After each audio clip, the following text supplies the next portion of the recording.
Assalamualaikum warahmatullahi wabarakatuh. Selamat pagi adik-adik sekalian. Maaf karena pada pertemuan kali ini saya akan menyampaikan materi perkuliahan melalui sebuah video pembelajaran, sehingga adik-adik tetap bisa mendapatkan materi untuk pertemuan yang hari ini, karena saya tidak bisa untuk mengisi secara langsung gitu ya. Untuk pertemuan kali ini saya akan membahas mengenai cara produksi pangan yang baik itu seperti apa gitu kan. Dalam sanitasi industri, ini kan erat kaitannya dengan produksi pangan itu seperti apa yang baik gitu kan. Sehingga nanti diharapkan adik-adik bisa mengetahui bagaimana ataupun ruang lingkup apa saja yang perlu diperhatikan dalam produksi pangan yang baik, seperti itu.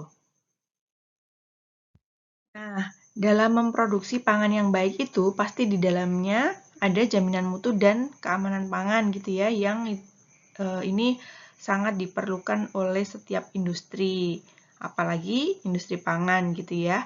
Nah, adanya jaminan mutu dan keamanan pangan ini adalah salah satu cara yang harus dilakukan oleh setiap industri untuk mencegah adanya kesalahan-kesalahan maupun produksi yang tidak baik gitu ya dalam memproduksi produknya, sehingga semua orang juga berperan di dalam mencegah adanya produksi pangan yang tidak baik ini gitu, baik di dalam maupun di luar bidang produksi. Perlu diperhatikan juga bahwa kebutuhan pasar itu menjadi salah satu poin yang perlu diperhatikan oleh setiap industri, gitu ya. Setiap konsumen itu pastinya ingin mengkonsumsi satu produk pangan, yang pertama itu aman, kemudian tidak mudah terkontaminasi, stabil dalam penyimpanan, dan juga punya nilai gizi yang itu memang menjadi kebutuhan dari konsumen gitu ya. Kemudian proses dalam pembuatan produk ini higienis sehingga konsumen ini bisa lebih percaya terhadap produk tersebut gitu, dan juga memenuhi standar identitas. Nah, ini dalam proses produksinya perusahaan memenuhi standar-standar yang sudah dikeluarkan oleh pemerintah, sehingga ini akan sesuai gitu ya prosedur yang dilakukan oleh si perusahaan. Selain CPPB ini menguntungkan bagi konsumen gitu ya, hal ini tuh juga akan membantu si produsen atau perusahaan ini untuk membangun satu sistem jaminan mutu yang baik. Jaminan mutu tidak hanya berkaitan dengan masalah pemeriksaan ataupun pengendalian satu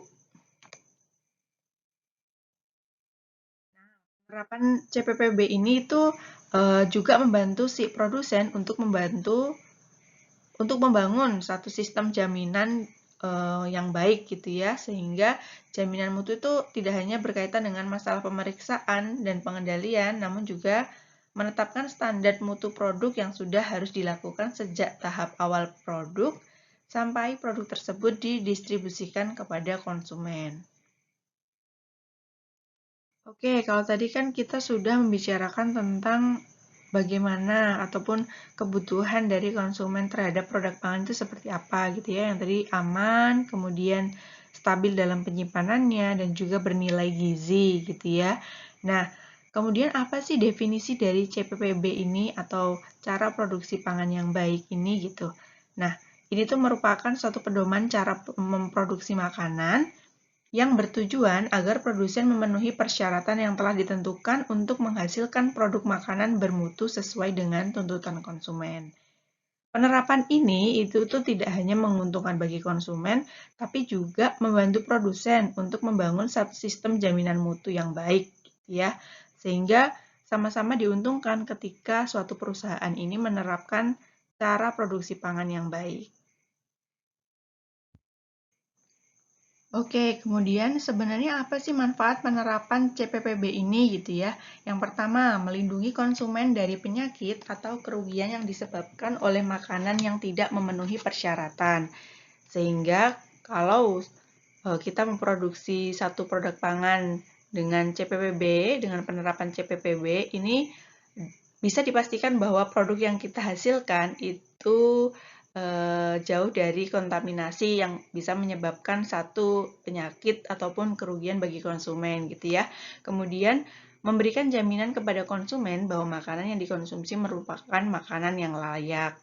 Ketiga, mempertahankan atau meningkatkan kepercayaan terhadap makanan yang diperdagangkan. Dan juga memberikan bahan acuan dalam program pendidikan kesehatan di bidang makanan kepada industri dan konsumen. Sehingga kalau kita menerapkan CPPB ini pastinya yang pertama, makanan yang kita produksi itu aman untuk dikonsumsi. Kedua, ketika konsumen mengetahui bahwa kita menerapkan CPPB, maka tingkat kepercayaannya terhadap produk yang akan kita produksi itu lebih tinggi, sehingga loyalitas konsumen bisa kita dapatkan, gitu ya.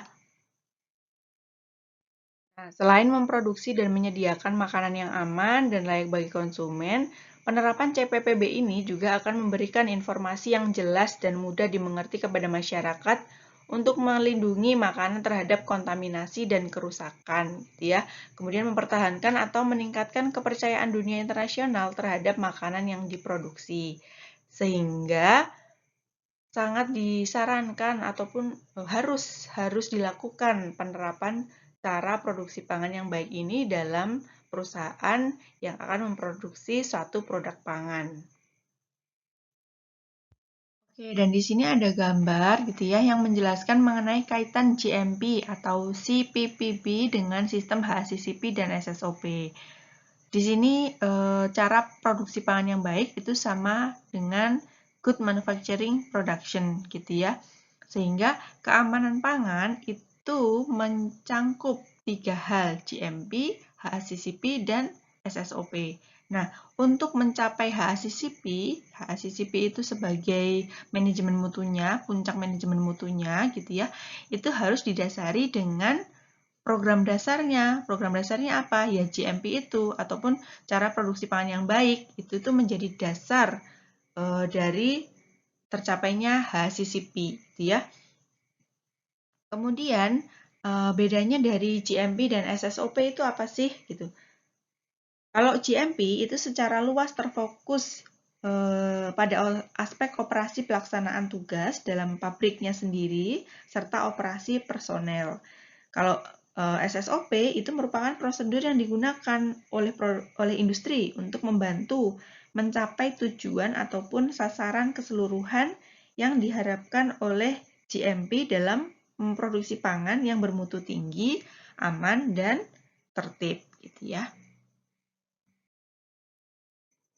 Oke, ini sama tadi menjelaskan mengenai kaitannya antara HACCP, kemudian GMP, dan juga SSOP dalam kaitannya untuk membentuk satu keamanan pangan gitu.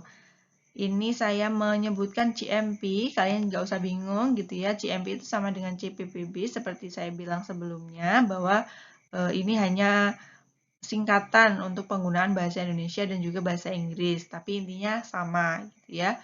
Kemudian perbedaannya tadi SSOP dan juga GMP itu apa gitu ya. Sebenarnya GMP itu adalah dasarnya. Kemudian SSOP itu pelaksanaannya untuk mewujudkan GMP itu. Kemudian puncak dari manajemen mutunya apa? Ya HACCP itulah yang menjadi puncak dari manajemen mutunya.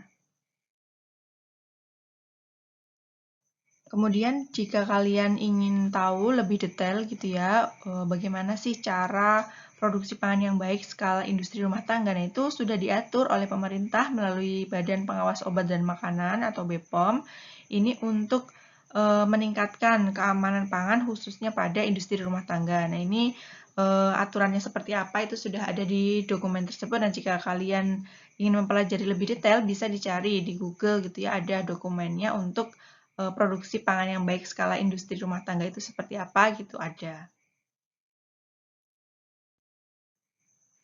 Lalu kalau ngomongin ruang lingkup CPPB, menurut BPOM gitu ya, kalau kemarin kan kita belajar juga ruang lingkupnya sanitasi, itu kan ada sendiri gitu ya, ruang lingkup sanitasi. Nah sekarang ruang lingkupnya cara produksi pangan yang baik, menurut BPOM itu apa saja gitu ya.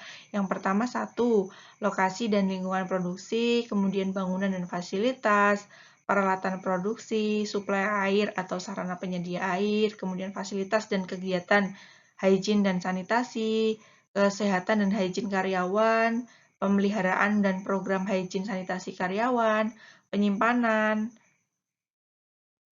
serta pengendalian prosesnya. Kemudian pelabelan pangannya itu seperti apa gitu ya. Pengawasan oleh penanggung jawab, jadi ada penanggung jawabnya yang mengawasi produk itu sampai ke konsumen dengan kondisi yang baik.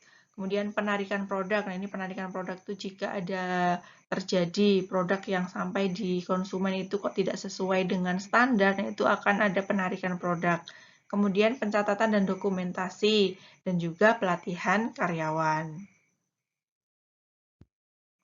Oke, baik, kita sekarang bahas yang pertama dulu ya, lokasi dan lingkungan produksi. Ini erat kaitannya jika kita ingin mendirikan satu pabrik ataupun perusahaan, ini sangat penting kita mencari lokasi yang tepat gitu. Lingkungannya itu seperti apa sih? Sehingga ini menjadi salah satu poin yang harus diperhatikan oleh industri untuk memilih lokasi pendirian pabriknya gitu. Apakah lokasi ini dekat dengan pemukiman warga ataupun apakah lokasi ini punya pencemaran area gitu ya?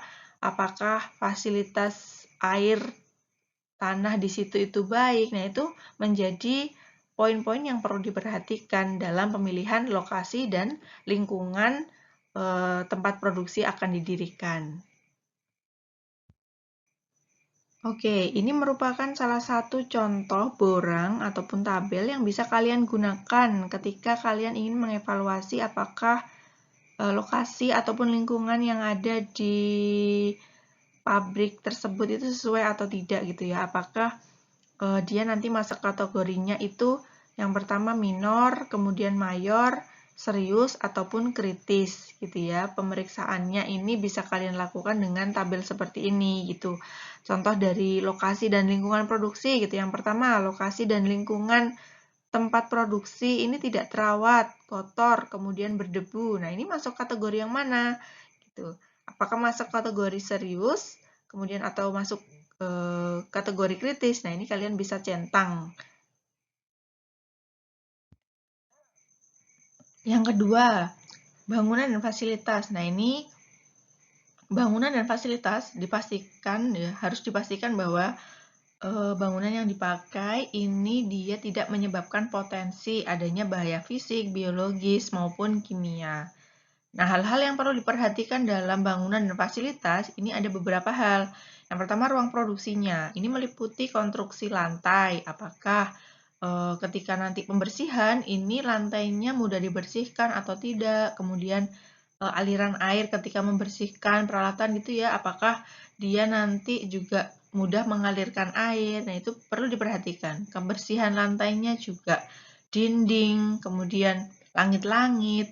Nah, ini menjadi satu hal yang perlu diperhatikan ketika membangun ataupun merancang satu bangunan yang akan digunakan untuk proses produksi pangan. Entah itu lubang angin, jendela, gitu ya. Apakah nantinya desain jendelanya itu seperti apa agar mudah dibersihkan, kemudian agar tidak ada yang namanya debu itu menjadi terkumpul di situ. Nah, itu bagaimana caranya? Nah, itu perlu diperhatikan. Kemudian kelengkapan ruang produksi. Nah, ini melingkupi penerangan, kemudian perlengkapan P3K, serta tempat penyimpanan. Itu penyimpanan bahan baku, kemudian penyimpanan produk, kemudian penyimpanan bahan-bahan tambahan lainnya. Nah, ini perlu diperhatikan juga. Ini merupakan salah satu borang penilaian yaitu ya yang bisa dilakukan untuk mengevaluasi bangunan dan fasilitas. Contohnya, ruangan produksi sempit, sukar dibersihkan dan digunakan untuk memproduksi produk selain pangan.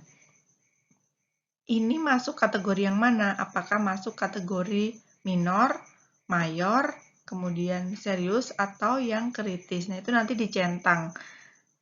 Sehingga nanti kalian akan tahu permasalahan kategorinya itu di mana dan nanti tindakan koreksinya itu akan seperti apa gitu ya. Kemudian tadi kalau misalkan banyak debu di area jendela, nah itu dia masuknya mana gitu ya. Kalau kemarin kan kita belajar mengenai bahwa debu ini juga bisa menjadi sumber kontaminasi ataupun menjadi tempat si mikrobia itu tumbuh gitu ya. Sehingga ini perlu menjadi catatan ketika kalian ingin membangun atau membuat sebuah bangunan yang memang dipakai untuk produksi sebuah produk pangan. Peralatan produksi. Ini juga harus diatur tata letak peralatan produksinya ini. Kenapa? Karena agar tidak terjadi adanya kontaminasi silang.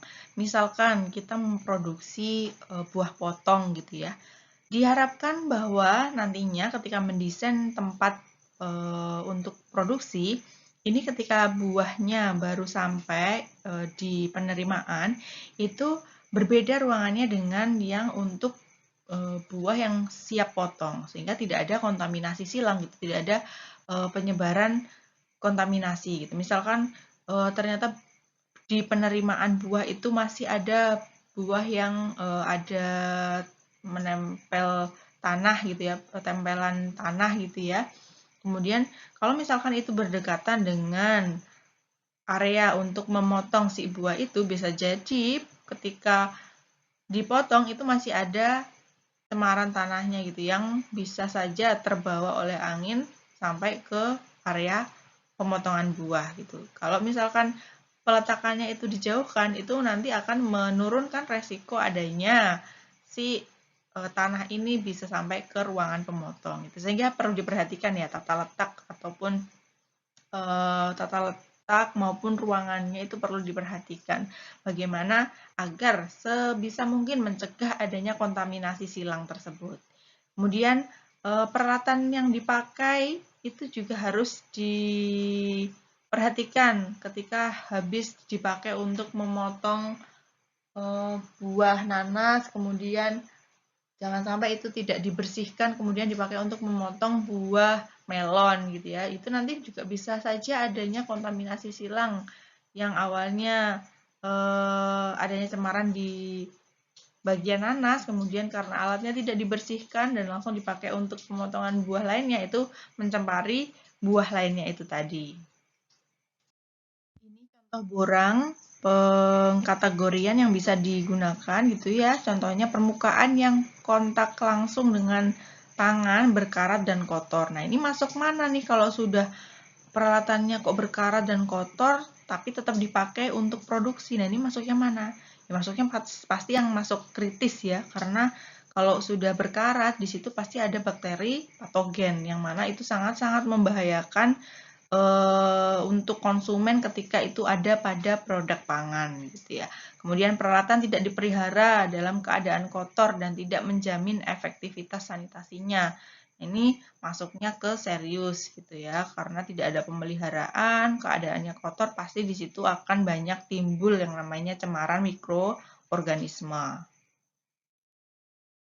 Pernah saya jelaskan juga bahwa suplai air atau sarana penyediaan air ini juga sangat penting ketika di sebuah industri, apalagi itu dipakai untuk proses produksi pangan gitu ya. Nah, ini persyaratan suplai air yang baik ini seperti apa? Yang pertama, air yang digunakan harus bersih dalam jumlah yang cukup memenuhi seluruh kebutuhan proses produksi. Kemudian sumber dan pipa air untuk keperluan selain pengolahan pangan seharusnya terpisah dan diberi warna yang berbeda gitu ya. Sehingga airnya ini bisa teridentifikasi gitu. Misalkan air yang untuk pembersihan peralatan itu berbeda dengan air yang akan digunakan untuk pencampuran dengan produk pangan. Nah, itu harus dipisahkan gitu ya, sehingga nanti alirannya itu sudah bisa dipastikan bahwa itu sudah tepat. Jangan sampai nanti kok tersilang gitu, ternyata yang dipakai untuk produk pangannya itu malah yang harusnya air yang dipakai untuk pembersihan gitu ya, sehingga nanti itu bisa juga mencemari produk pangan yang akan diproduksi. Kemudian air yang kontak langsung dengan pangan sebelum diproses harus memenuhi syarat air bersih. Pastinya ini harus dicek standarnya ketika air yang akan digunakan ini untuk proses pangan atau pencampuran dalam proses produksi pangan ini harus sesuai dengan standar. Yang kemarin saya sudah sampaikan, kalau misalkan air bersih itu punya standar konsentrasi berapa minimum ataupun berapa batas maksimum. Misalkan E. coli yang ada di situ tuh berapa maksimalnya gitu. Itu harus ada gitu. Sehingga itu harus dipenuhi dahulu sebelum dipakai untuk proses produksi. Nah, ini contohnya borangnya adalah air bersih tidak tersedia dalam jumlah yang cukup untuk memenuhi seluruh kebutuhan produksi. Nah, ini masuk kategori permasalahan apa? Ini masuk kategori permasalahan mayor. Sebenarnya mayor ini masih bisa dihandle gitu ya ketika air bersihnya ini tidak tersedia dalam jumlah yang cukup sehingga ya kemungkinan harus mengambil dari sumber lain gitu.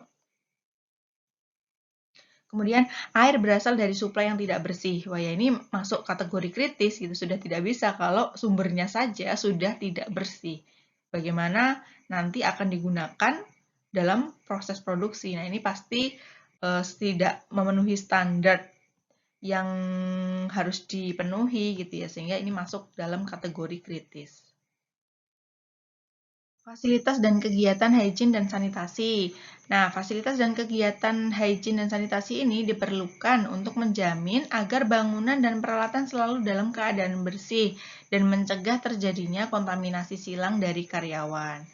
Nah, ini tabelnya yang misalkan bisa digunakan untuk evaluasi gitu ya. Contohnya sarana untuk pembersihan atau pencucian bahan pangan, peralatan, perlengkapan, dan bangunan tidak tersedia dan tidak terawat dengan baik. Ini masuk kategori masalah yang mana? Masuk kategori masalah yang mayor. Sehingga tindakan koreksinya nantinya adalah harus melakukan pembersihan dan pencucian, kemudian merawat sehingga bisa menjadi kembali baik gitu ya. Dan beberapa contoh lainnya yang bisa kalian gunakan untuk referensi nantinya gitu mengevaluasi fasilitas dan kegiatan hygiene dan sanitasi dalam produksi pangan itu kalian bisa mengacu pada borang ini. Gitu.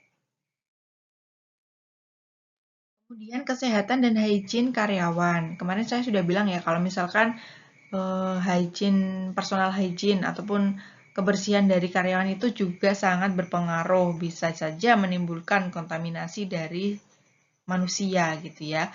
Sehingga kesehatan dan hygiene karyawan ini sangat perlu karena menjamin bahwa karyawan yang kontak langsung maupun tidak langsung dengan pangan ini tidak menjadi sumber cemaran atau tidak menjadi sumber kontaminasi pada produk pangan yang akan kita produksi.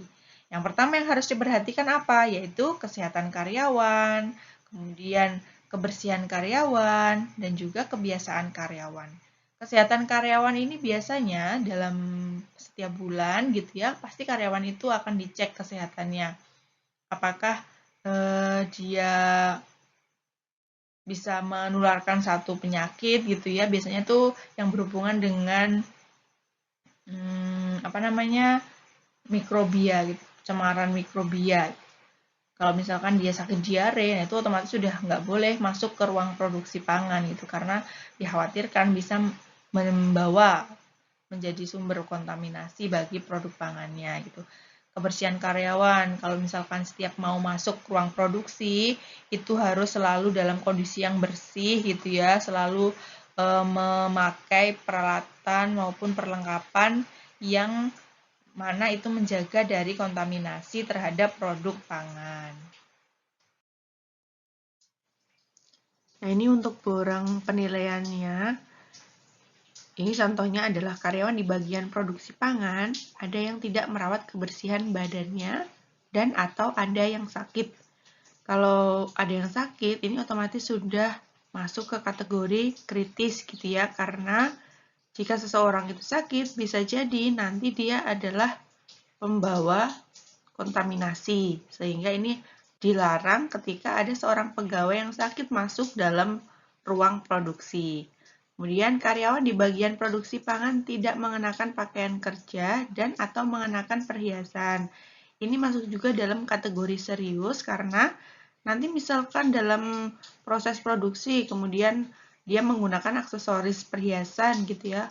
Kalau misalkan itu nanti perhiasannya lepas, kemudian bisa menjadi salah satu cemaran benda asing dalam produk makanan, nah itu juga membahayakan ya, sehingga harus ada tindakan-tindakan koreksi yang harus dilakukan untuk mencegah hal tersebut terjadi. Kemudian pemeliharaan dan program hygiene sanitasi karyawan. Nah, ini dilakukan untuk menjaga secara berkala gitu ya, untuk menjamin terhindarnya kontaminasi silang terhadap pangan yang diolah. Nah, di dalamnya itu ada apa saja gitu. Yang pertama, program hygiene dan sanitasi. Ini yang harus selalu dilakukan gitu ya, secara berkala itu harus selalu ada program hygiene dan sanitasi. Kemudian program pengendalian hama.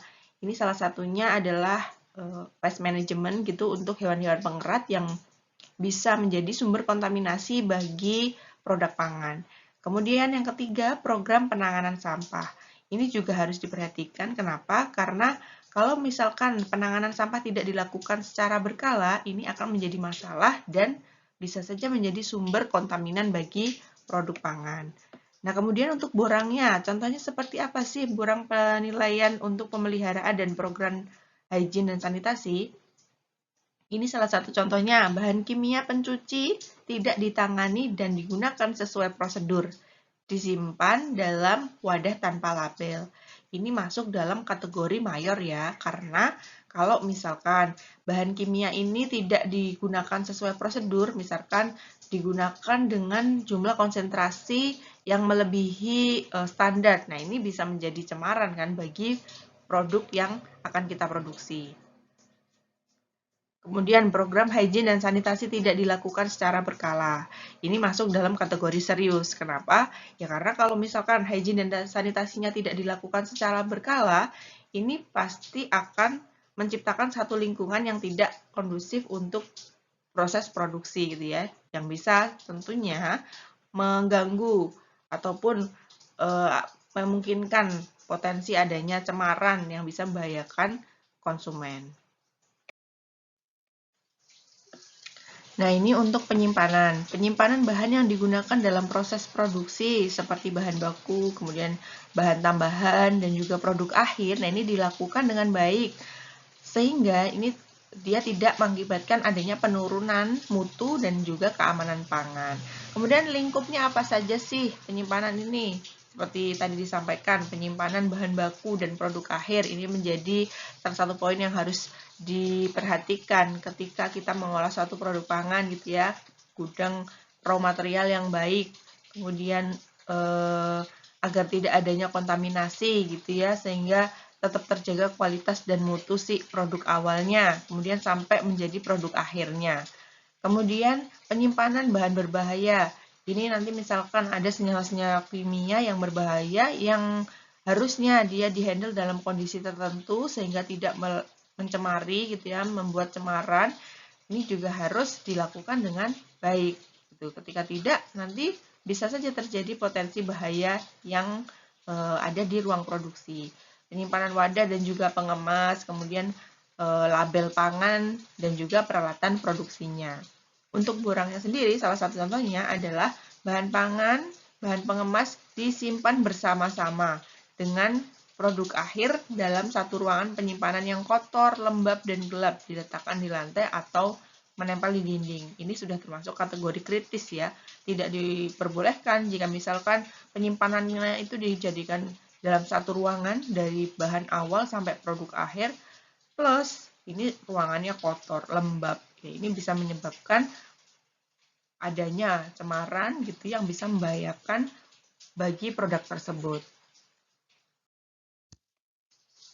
Selanjutnya pengendalian proses.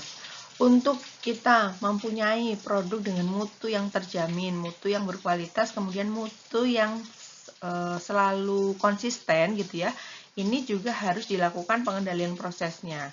Proses produksi harus dikendalikan dengan benar. Produk yang bermutu dan aman ini harus selalu dikendalikan prosesnya gitu. Pengendalian proses produksi pangan dapat dilakukan dengan cara-cara sebagai berikut. Pertama, penetapan spesifikasi bahan. Sehingga ketika raw material itu datang gitu ya, sebelum diolah itu harus selalu dicek spesifikasinya. Apakah sudah sesuai dengan standar yang ditentukan gitu, yang diberlakukan? Karena kalau tidak itu akan membuat sebuah proses itu sendiri menjadi ribet bertambah gitu karena spek awal dari bahannya tidak sesuai, sehingga penetapan spesifikasi bahan ini juga harus dilakukan. Yang kedua, penetapan komposisi dan formulasi bahan. Ini erat kaitannya dengan konsistensi kualitas suatu produk. Ketika kok formulasi bahannya ini tidak ditetapkan, ini akan menjadi pertanyaan ketika ada produksi batch kedua, ketiga, dan keempat kok kualitasnya tidak sama. Nah, ini untuk mencegah adanya ketidakseragaman satu kualitas produk, ini harus dengan penetapan komposisi dan formulasi bahan. Yang ketiga, penetapan cara produksi yang baku. Ini erat kaitannya dengan proses-proses tahapan produksi yang akan dilakukan. Ini harus ditetapkan juga, sehingga prosesnya itu akan selalu sama dan juga akan punya impact kepada produk ini menjadi produk yang stabil, yang selalu konsisten dengan kualitasnya. Penetapan jenis, ukuran, dan spesifikasi kemasan. Kalau misalkan kita tidak menetapkan bentuk dari produk yang akan kita buat, kemudian ukuran yang akan kita buat, ini kok tidak ditetapkan, ya nanti bisa jadi setiap batch produksi itu tidak akan sama gitu. Ini akan menjadi pertanyaan bagi konsumen ketika kok produknya setiap produksi nggak sama. Nah, ini bisa saja menghilangkan trust konsumen terhadap produk itu sendiri. Kemudian penetapan keterangan lengkap tentang produk yang akan dihasilkan termasuk nama produk, tanggal produksi, tanggal kadaluarsa. Ini juga erat kaitannya dengan pelabelan pangan, yang mana ini menjadi salah satu poin penting ketika konsumen akan membeli suatu produk pangan, pasti mereka ingin melihat gitu ya, tanggal produksinya tanggal berapa, kemudian tanggal kadaluarsanya itu tanggal berapa.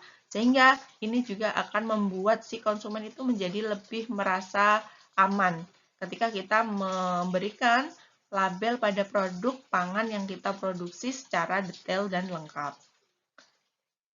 Untuk penilaiannya, ini salah satunya adalah dengan penetapan spesifikasi bahan baku. Ini harus dilakukan gitu ya.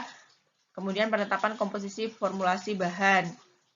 Semua penetapan-penetapan ini harus dilakukan. Nah, kalau tidak dilakukan, ini akan berdampak pada kualitas si produk tersebut. Nah, ini untuk menjaga konsumen agar tetap percaya terhadap produk yang kita produksi gitu ya, salah satunya dengan pelabelan pangan. Kemasan pangan diberi label yang jelas dan informatif untuk memudahkan konsumen dalam memilih, menangani, menyimpan, mengolah, mengkonsumsi produk pangan tersebut. Sehingga pelabelan ini sangat penting di dalam produksi produk pangan. Kenapa? Ya tadi, karena konsumen itu pasti butuh satu informasi yang dia bisa merasa bahwa produk tersebut aman gitu. Kemudian bagaimana gitu mengolah ataupun bagaimana cara menyimpan si produk ini, konsumen harus tahu, sehingga pelabelan ini sangat penting. Dalam pelabelan ini mencangkup nama produk, kemudian daftar bahan atau komposisi yang digunakan. Ini erat kaitannya misalkan kalau muslim gitu ya, itu pasti dia concern untuk kandungan bahan-bahan yang mana itu boleh kita konsumsi gitu. Banyak di negara-negara luar itu kadang mereka memakai bahan yang memang orang muslim itu tidak bisa mengkonsumsi, sehingga keterangan itu tuh sangat penting bagi konsumen untuk melihat apakah makanan ini aman untuk saya konsumsi gitu ya. Kemudian berat bersih atau isi bersih, nama dan alamat IRTP ini biasanya produksinya itu di mana gitu.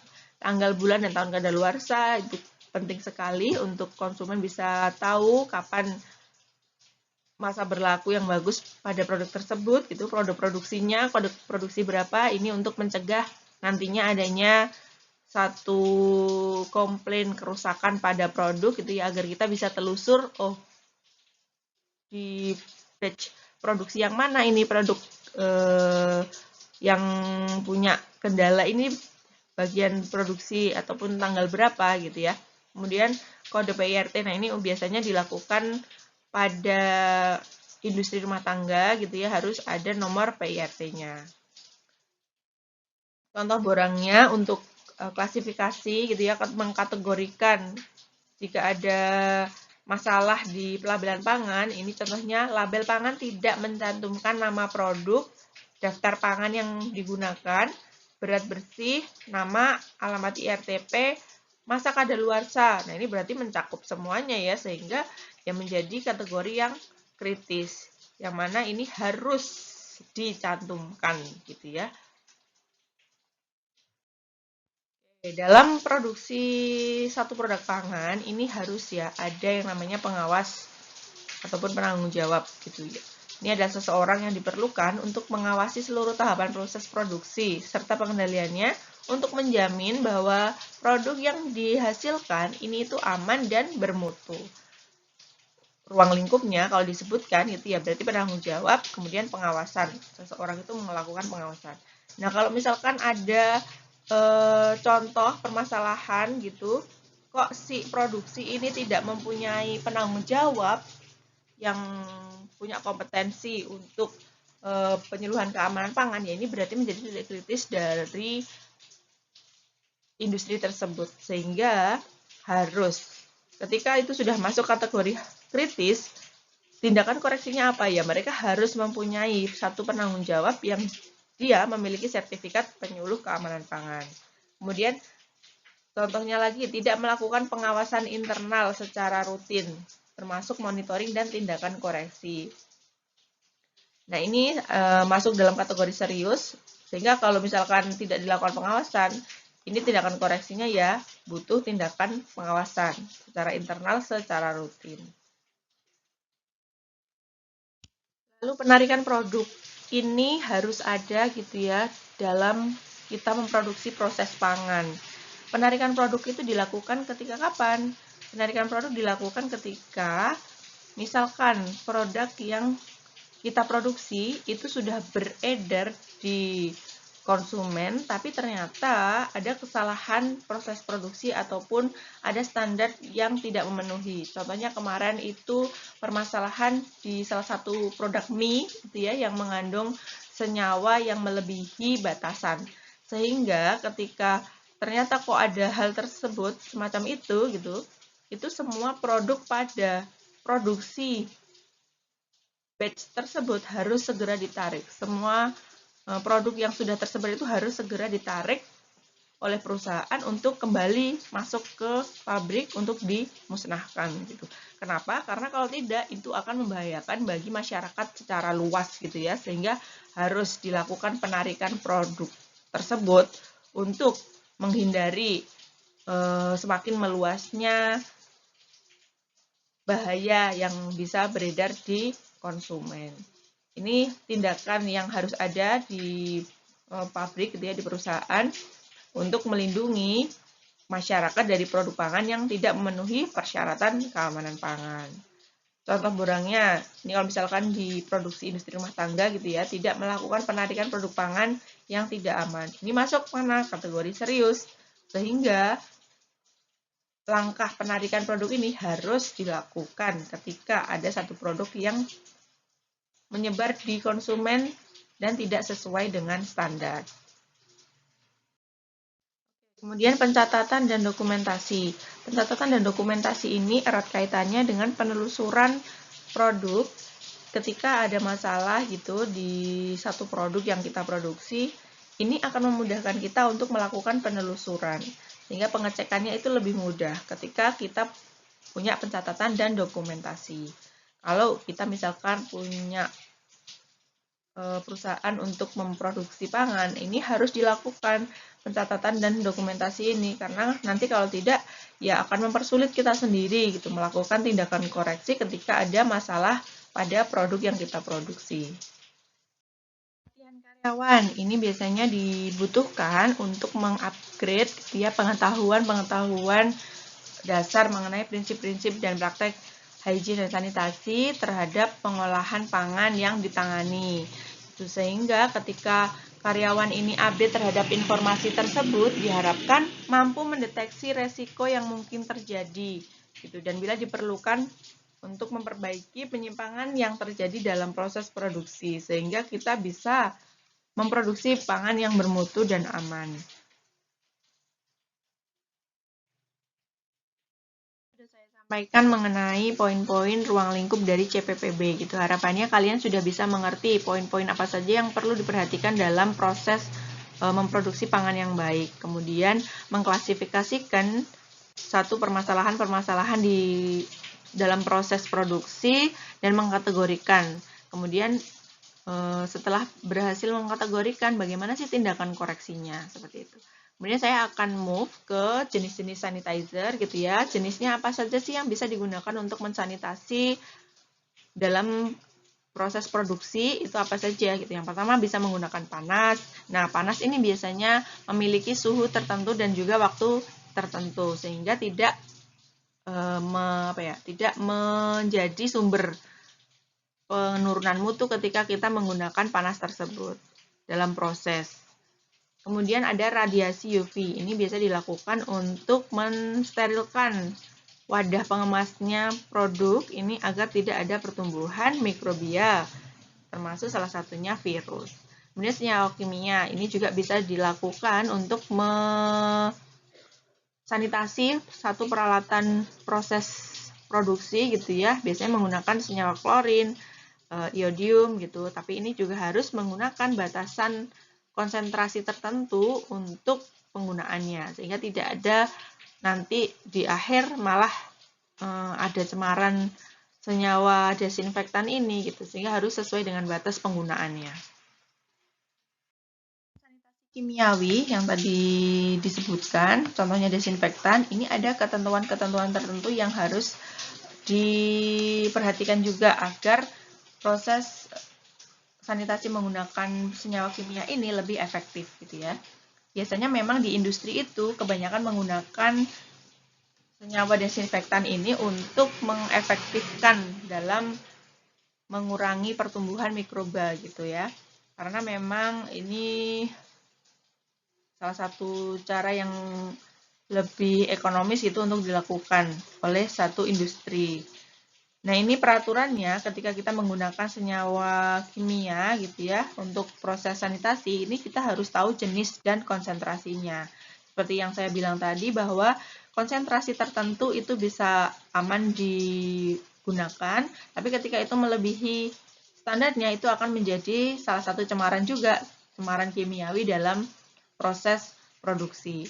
Kemudian lama kontak. Nah, ini seberapa lama sih kita mengalirkan si senyawa kimia ini dalam peralatan produksinya gitu. Sehingga ini akan menjadi efektivitas dari senyawa desinfektan tersebut. Kemudian suhu dan pH-nya itu harus sesuai juga karena kalau misalkan tidak sesuai nanti malah tidak efektif. Kemudian penggunaannya dalam melakukan sanitasi secara kimiawi ini dilakukan pada peralatan yang sudah dibersihkan secara kasarnya gitu ya, sehingga tidak ada yang namanya kok senyawa kimia ini bereaksi dengan sisa-sisa bahan pangan yang ada di situ. Harus bersih dari sisa-sisa bahan pangan tersebut dulu gitu ya. Kemudian barulah si desinfektan ini dialirkan untuk membersihkan peralatannya. Sehingga nanti si senyawa kimia ini diharapkan bereaksinya itu dengan cemaran yang renik gitu, cemaran mikrobia gitu, bukan dengan bahan-bahan sisanya seperti itu. Oke, the last one, faktor-faktor yang mempengaruhi pemilihan jenis sanitizer. Ini kalian harus tahu faktor-faktor ini ketika untuk memilih salah satu bahan untuk mensanitasi gitu ya, karena kalau enggak nanti percuma proses yang dilakukan gitu. Yang pertama, kelompok jenis mikrobia yang menjadi target. Ini seperti yang saya sampaikan, bahwa mikrobia itu punya karakter-karakter tertentu. Sehingga ketika kalian memilih jenis sanitizernya ini harus mencocokkan dengan target mikrobianya ini gitu. Kalau misalkan ada mikrobia yang dia membentuk spora, berarti tindakan sanitizer yang mana nih yang bisa membunuh ataupun yang bisa menurunkan dari spora mikrobia tersebut. Kemudian kondisi sifat air yang digunakan. Ini biasanya berkaitan dengan reaksi yang bisa terjadi, gitu ya. Kalau misalkan kok sifat air yang digunakan ini misalkan kondisi pH-nya tidak sesuai gitu, bisa malah menjadi pengganggu reaksi antara senyawa sanitizer yang digunakan dan mikrobianya. Malah jadinya nanti nggak efektif, tidak menurunkan dari mikrobia tersebut. Objek bahan yang akan disanitasi, kemudian sifat-sifat lain seperti stabilitas, harga, dan sebagainya. Ini poin yang diperhatikan lebih kepada keekonomisan gitu ya, dari jenis sanitizer mana yang bisa memiliki nilai ekonomi yang kecil tapi dia punya manfaat atau dia punya fungsi yang maksimal gitu. Pasti perusahaan ingin memilih satu proses sanitasi yang dia tuh murah tapi dia punya efek yang maksimal. Nah, contohnya secara spesifik gitu ya, senyawa H2O2 ini dikhususkan untuk steril wadah pengemas plastik. Kemudian ozon khusus digunakan dalam pengawetan air mineral. Itu ya, jadi ada spesifikasi-spesifikasi khusus yang memang digunakan untuk mensanitasi satu proses produksi pangan. Sehingga harus kalian tuh harus tahu gitu ya, target-target mana yang akan saya turunkan gitu sehingga kalian tahu pemilihan jenis sanitizernya itu apa. Oke, sampai di sini untuk pematerian hari ini gitu ya. Semoga bermanfaat. Nah, kalau misalkan kalian butuh ada pertanyaan yang masih ingin ditanyakan, kalian nanti bisa menuliskan pertanyaannya di lembar summary yang harus kalian buat gitu. Kalian membuat summary ataupun ringkasan materi hari ini sehingga saya tahu bahwa kalian menyimak dan melihat gitu ya materi yang saya sampaikan hari ini. Oke, itu saja yang saya bisa sampaikan. Nanti next bisa diskusi lebih banyak di kelas gitu ya untuk ketemu offline. Saya tutup hari ini. Terima kasih. Wassalamualaikum warahmatullahi wabarakatuh.